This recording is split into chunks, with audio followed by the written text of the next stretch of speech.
What I learned is don't get into a scene with Chris Penn and a gun Oh, yeah. Right? because you're gonna die.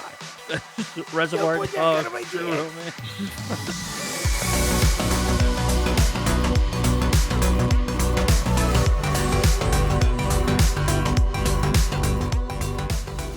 Hey everybody, and welcome to the show. This is Riot, and this week we are taking a look at Eddie's pick. He had romance thrown at us, so he picked True Romance from 1993. So Eddie, what'd you think? What do I think of True Romance? I think it's a fantastic movie. It was one of my top 10 movies in the early 2000s. I don't know. It's fantastic to me. The love story between Alabama and Clarence is one we could all be so lucky to have, is the way I look at it. It reminded me of Natural Born Killers when I first started watching this. It's been a long time since I've seen this movie, so it was almost like watching it new. And would you like to know why it reminded you of Natural Born Killers? Because that's kind of the same, not premise, but... Originally, when Quentin Tarantino wrote the film, Clarence was supposed to be writing a screenplay, a fictionalization of his and Alabama's romance, and he was writing Natural Born Killers. But when he finished the script, it was way too long, so he decided to cut that out of the film, out of the story, and write Natural Born Killers as its own film. Really? Because Natural Born Killers came out in 94, I think, like a year after this. Yeah, I think it came out in 94, and I think Reservoir Dogs came out same year. I think it's Pulp Fiction. Pulp Fiction? Yeah, I think Pulp Fiction came out in 94. One of those two. I don't know. I know. I know there were Reservoir Dogs came out in 92, so it had to be Pulp Fiction. 92. I know that this movie was actually made in like 90 or 91 and wasn't released for a few years because Patricia Arquette is like 18 in the movie. Like she's supposed to be 18. Alabama is actually 18, but Patricia Arquette, the actress, is like, oh no, she's 20. That's what it is. She's 20 in the movie. Sorry about that. Do you know why they held distribution? No clue. Yeah, I got my movies confused. It was Pulp Fiction and Natural Born Killers was the 94, and he did not like Quentin Tarantino did not like what Oliver Stone did with Natural Born Killers, so he disowned the film. He doesn't consider it his anymore. I can kind of see that. That's the least Quentin Tarantino movie I think I've ever seen. Yo, it's the most Oliver Stone Quentin Tarantino movie I've ever seen. Fair enough. Yeah, well, I just mean as far as like stuff that Quentin Tarantino's name's attached to, it doesn't strike me as being a Tarantino film.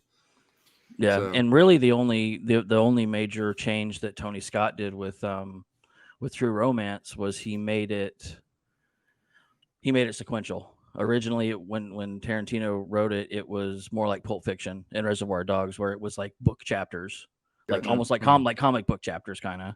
Yeah, in a way. Which I'm glad that they didn't do this like that. I like the way the story's told. I know one other major change Tony Scott did was the roller coaster scene.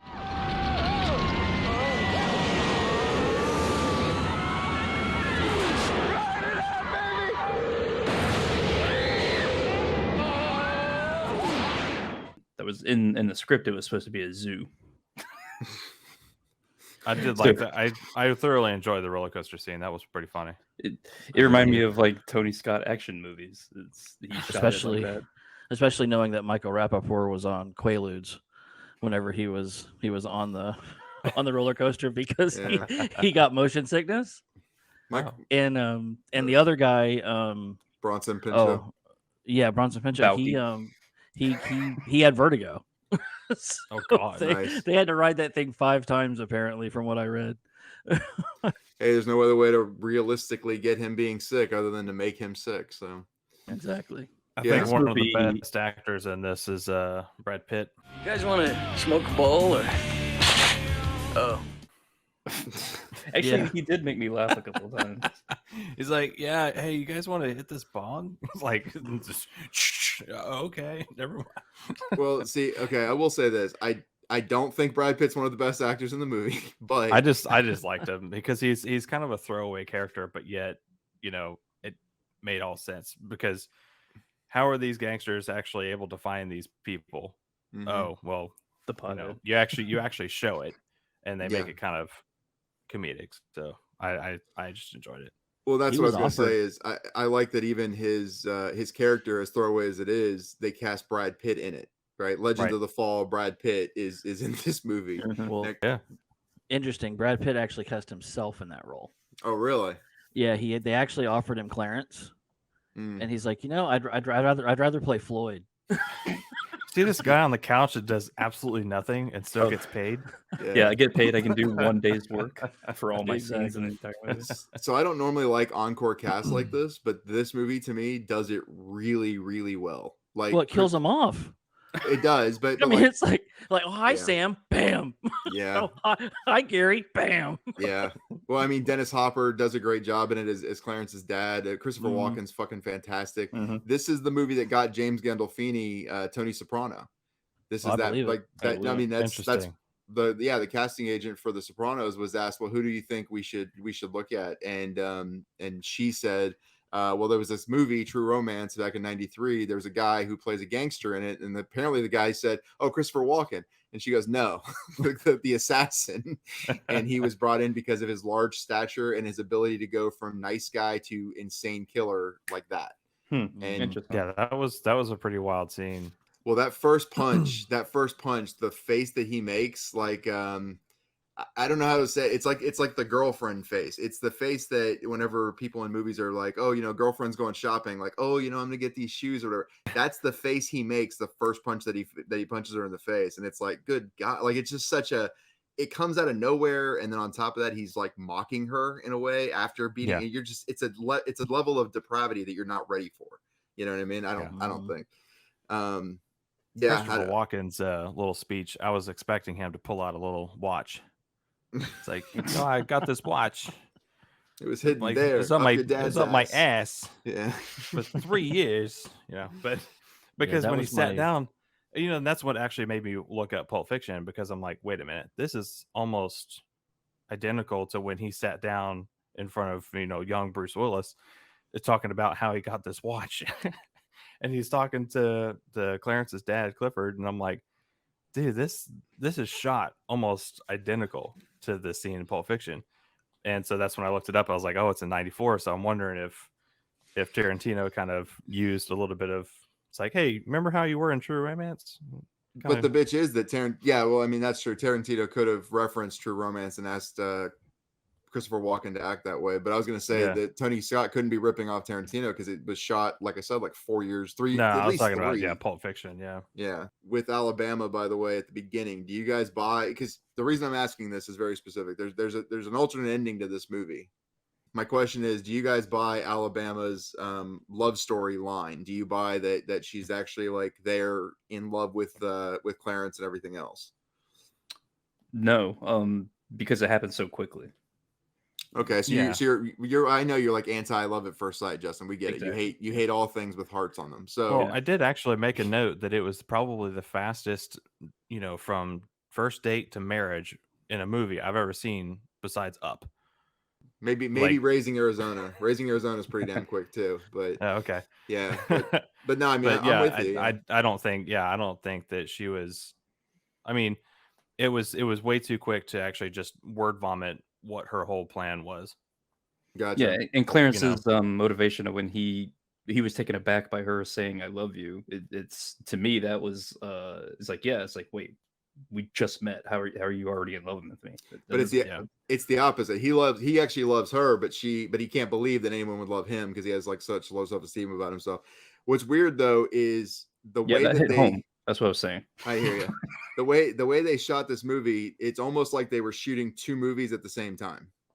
Because the alternate ending has Clarence dying at the end and Alabama driving to Mexico by herself with the money, doing a voiceover of how she never really loved Clarence in the first place. It was actually all just a plan to get away from Drexel.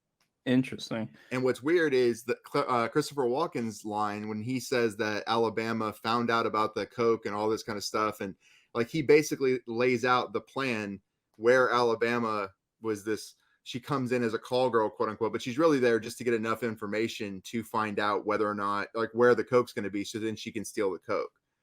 What's weird about it is that she doesn't tell Clarence about the coke. So whenever he goes and he accidentally gets the coke, you still get both storylines happening throughout the whole movie. So it's kind of weird that it's almost like either ending could technically be supported, but it doesn't ruin it. But at the same time, it doesn't necessarily support either one 100% either.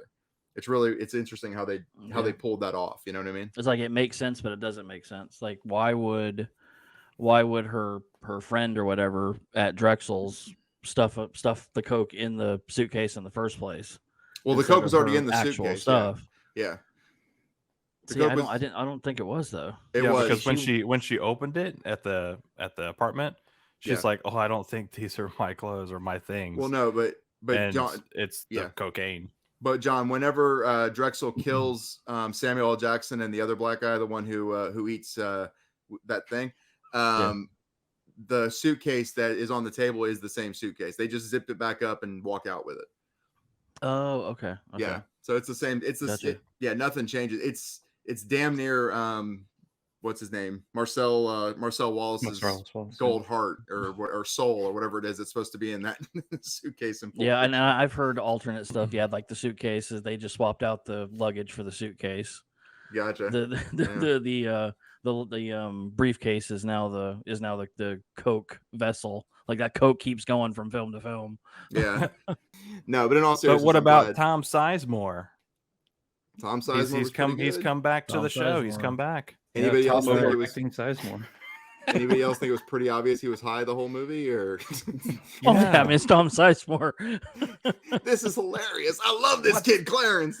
Let's get this guy. The rest of them are looking at him like, Tom, you know you're not really a cop, right? Like we're shooting a fucking movie, man. His voice isn't as raspy though, or deep from all the drippage. Yeah, the editing did make me laugh of when Clarence pulls the gun on Balky in the elevator.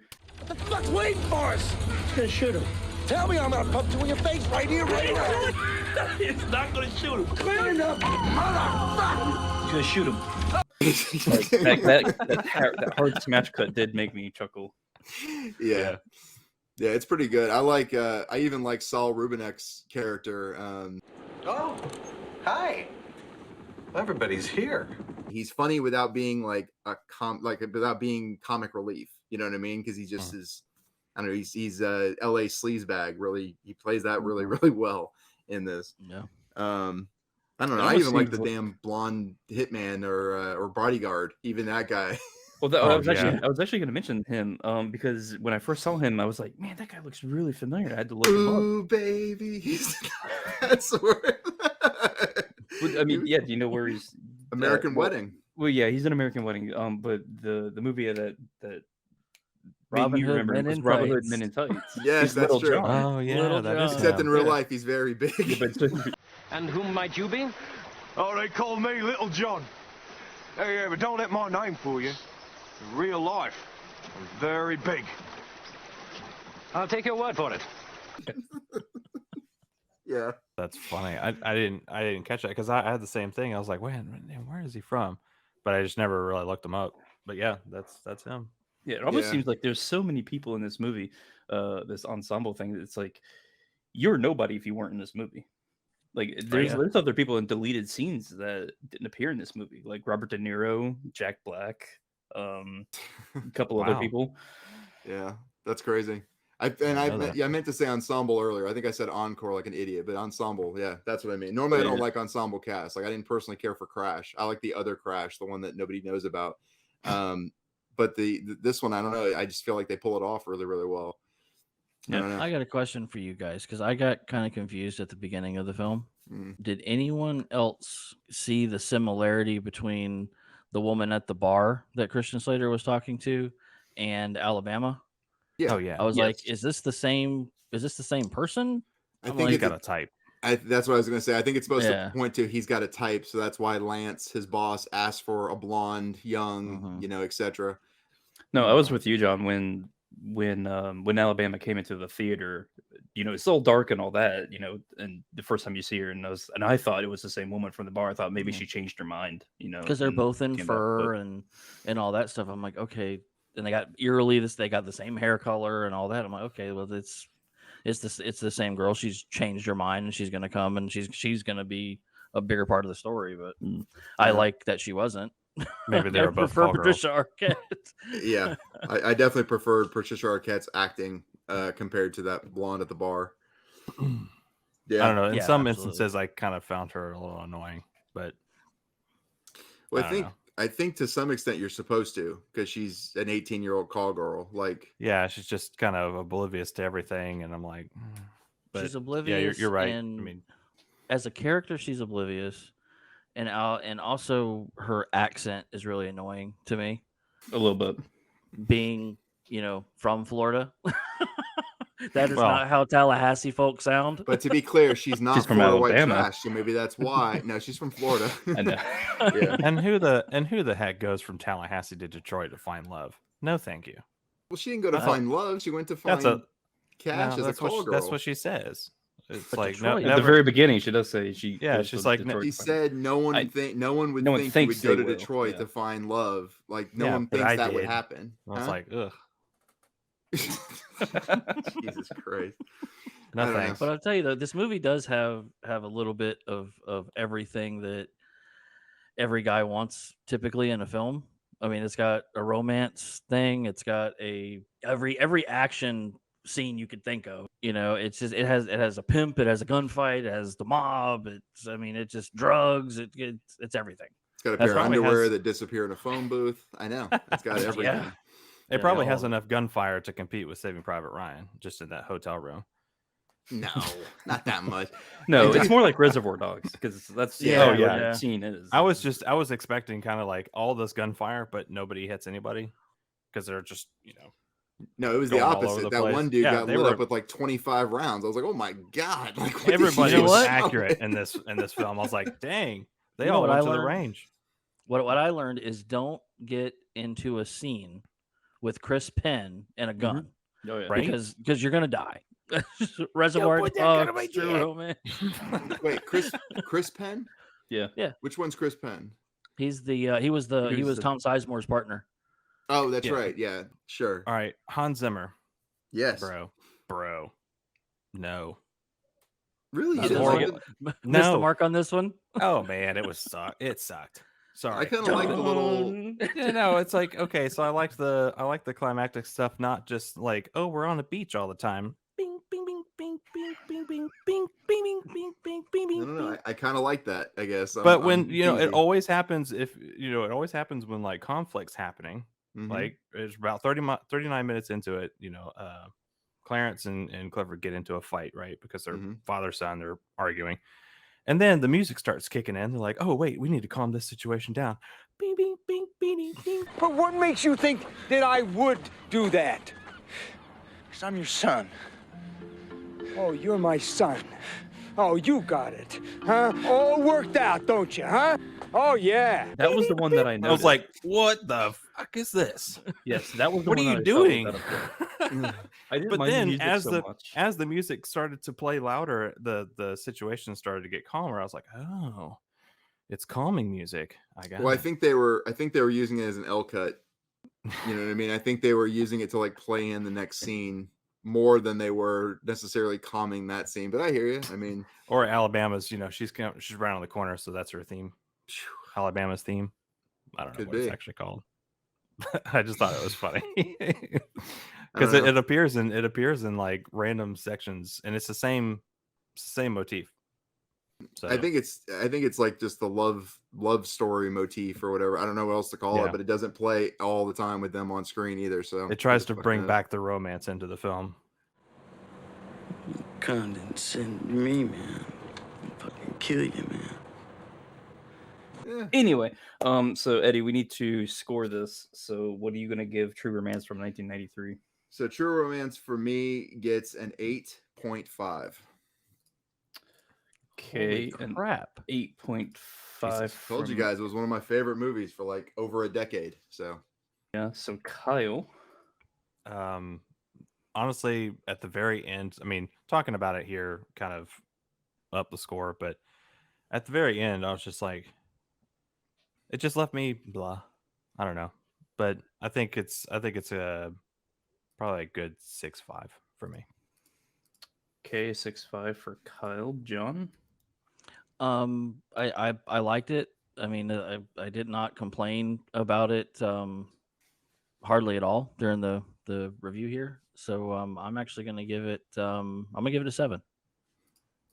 All right, I'm going to give this an 8 as well. So that means that it gets a 7.5 on the average score. Yeah. So, if you're a Patreon member, you saw a spin for next week's movie, and it's going to be John. And what was your category again? Your genre? Genre was action adventure. That's right. So, what are you picking? I am going to pick Ghostbusters Afterlife from 2021. Cool. So, join us next Saturday. We will be dropping the episode for Ghostbusters Afterlife. Until then, see you guys.